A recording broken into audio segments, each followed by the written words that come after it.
How are ya?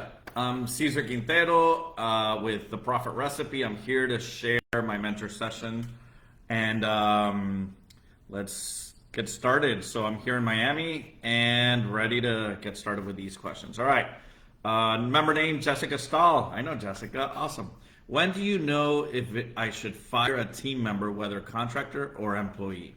Her question is, I have a business consulting and coaching business with roofing industry. I have an employee, even though they have not technically signed their W-2 agreement. I pay $75,000 a year. She performs well in some tasks, but we are having a very serious value system and respect and boundary problem. She speaks to me as though she has no respect for me or the company, and many of her personal mannerisms have come into the workplace and are completely unprofessional in private and in public settings. Even with team members, I know I should let her go, but there is one client that owes us a lot of money, and I'm concerned that they will not pay or keep paying, and I'm also a little bit concerned about how she's trying to compete with me. What should I do? Fire her? Or I should say this is causing me a lot of stress as well. All right, so Jessica, managing people is one of the toughest things we need to do as business owners and entrepreneurs. So it's important to really have clear directives as to who we want in our circle. So I know this is not going to be useful, but the hire slow, fire fast mentality is a great one. So if we have a clear what are our core values, what do we stand for, what is acceptable, what is not acceptable, and we hire towards those behaviors. So I usually hire towards those behaviors first and then skill set next. So when I'm hiring, values, or the way they show up, the way they exhibit that they work. I love working, test working days so that you can see them in action. It's not an interview where they're trying to sell you, but you put them into a day, a week of interviewing, working days, even paid. I mostly pay for them anyway. Like you're working for me, but I want to see you in action. I want to see how you relate to other people, right? Because what we want to make sure is that they're living our core values and that they're following our core values. This is and I know where you're at is a little past that. So she's already on board, and I don't care about W-2 contractors, vendors. This doesn't matter. This applies to everyone in my company. Anyone who has an interaction with a customer, they're probably having the same behaviors with your customer than they're having with you. So I had this experience once. I had a salesperson who was great at getting us good sales deals, and he was the relationship between us and LA Fitness. In a company, we did a lot of meals, and LA Fitness resold our meals. And he was great at that. He was a sole person that maintained that relationship. I didn't even know that person. I never was brought in. He wanted to keep it to himself so that he could protect that relationship and use it as leverage for the company. What I realized down the road is that his values were just not showing up with our team, with ourselves, and he was making up different issues and different things, and it just became very clear not fit for the company. And the way I managed that, so first of all, I said, wow, this is a $350,000 account. I don't want to compromise that account, because if I fire him, that account might be gone the next day because he owns that relationship. And my team put my fire to the test, because this is always what I say. I preach on core values. They need to be living on core values. If not, they need to be, put on a performance plan. So we did put them on a performance plan. Hey, these are the behaviors that are not acceptable. These are the behaviors that are not aligned. I need you to realign with our behaviors, and I'm going to give you a month to make sure that you're doing that, right? So the first part is we need to make sure that we are doing our part in setting clear expectations and setting clear guidelines as to what they need to be doing. So once that happened and things didn't change, I told them, hey, this is second strike. Third strike, you're going to be out, right? And I told him, I love you, but I'm going to miss you. I love you, but it's on you if you stay with us or not. I need you to make sure that you're living our principles, our values, and you're showing it with us, with the team, with yourself, and with your clients. It did not improve, so I had to let him go. At a 3-strike rule, I told him, look, we talked about this. We've talked about this twice, and I don't know what's going to happen with the LA Fitness account, but we're servicing them. They're happy with us. Make that intro. And he said, no, I don't want to make the introduction. I'm like, okay, well, I lost 350, but I was willing to lose that because people who don't live your core value, even if they're great performers, they're ruining your culture. They're the people that they're going to consume most of your time, they're going to consume most of your energy, and it's not worth it. Like, it's better to always find somebody who aligns with values than somebody who's great at their performance and don't align with values, because they'll just spoil upon it. So what happened was I fired him, and within 3 days we got a call from LA Fitness, and they say, "Thank God we no longer need to deal with this person. Thank God, now can we just go directly to your office? We love every time we call about an issue and they solve it immediately. So can we just communicate directly with your office and then place the orders through them?" I'm like, yes, of course. So in my mind, I was losing the customer because he owned the relationship, but I had forgotten that he's also the image of my company. What he's doing with us, he's also doing with other people. So, delaying this decision is a hard part, because then how do I get my people to behave? But also, they are the face of our company. The way they behave with us, it's the way they behave with most people out there. So we need to be very clear on what our values are, what we stand for, what we don't, and get everybody aligned to that. I hope that helped, Jessica. All right, let's go to Catherine Pollard. I have, how do I figure out what KPIs I should be monitoring for my position within the company? I am the head of accounts for a marketing agency and want to provide measurable goals for the growth of the company as well as for myself. Awesome, Catherine, this is a great question. The way I take KPIs is as simple as this, is thinking, if I think about my role and responsibilities, I'll go over my role and responsibilities. What are the most important things that I do in my job? And I ask myself, what are the most important things I do? And then how can I measure if they're done well or not? How can I measure if I did that job well or not? And that's the KPI, right? Because in reality is, am I doing this right?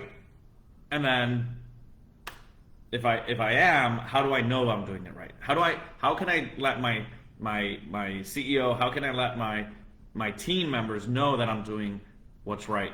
So that's what a KPI is. Now, when you're thinking about KPIs, I'm going to ask you two things. The first one, there are some KPIs that are lagging KPIs. So as a marketing agency, your lagging KPI is probably a lead, right? A lead is something that comes out of all your efforts.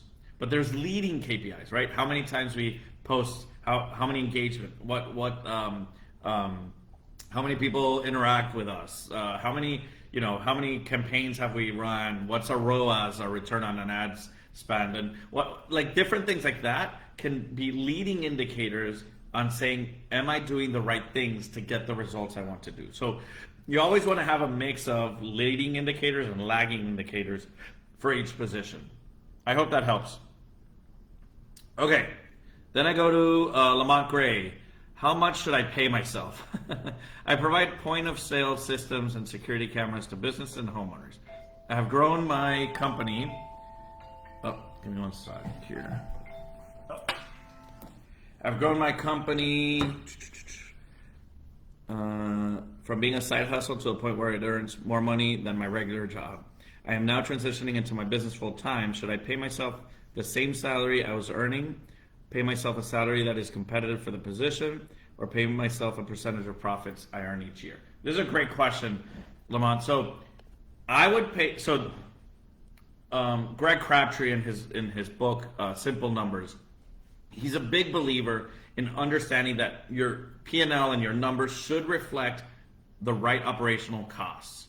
So if you are doing an installer job, you should be paid as whatever you would pay your installers.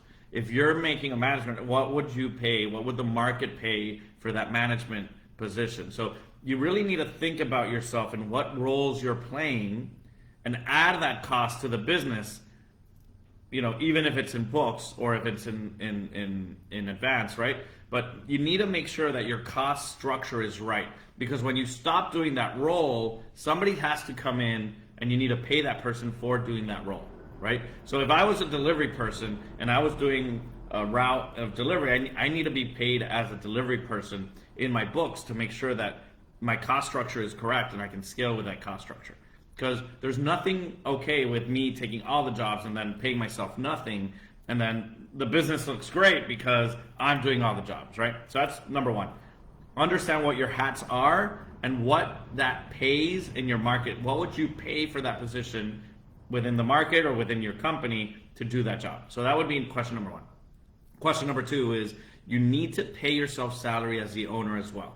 Now, this paid salary, and talk to a CPA, right? You could do it as distributions, you could do it at different ways, but you need to add a salary for management in your company, again, so that it looks and it, you know, you can see what your real cost structure is, all right? So there's different ways that you can go about this. I would talk to a CPA specifically around tax benefits around this. Distributions, you don't have to pay sales tax or, income, W-2 tax and all of the payroll taxes or Social Security and things like that, so you can get away with that. But even at that point, the IRS will require a minimum salary you need to pay yourself each year as the manager and owner. So talk to a CPA, but what I would recommend is, you know, I would go through salary and bonuses the same I would do any employee. I would treat yourself as any employee, right? And say, this is your base structure, and if you hit these things as profit, you could pay yourself as distributions of profit, right, at the end of the year. Now, in a scaling company, you sometimes need to invest all that profit back to your business. So that's something that's more than normal, that you don't get paid for the first couple of years, 3 years, 5 years, until you hit that cash flow and you have your team, and then you start dealing with that. But talk to a CPA on tax benefits, on different ways that you can pay yourself. But I would think of yourself on what are the hats I'm playing, and what would I pay that person to do that role. All right.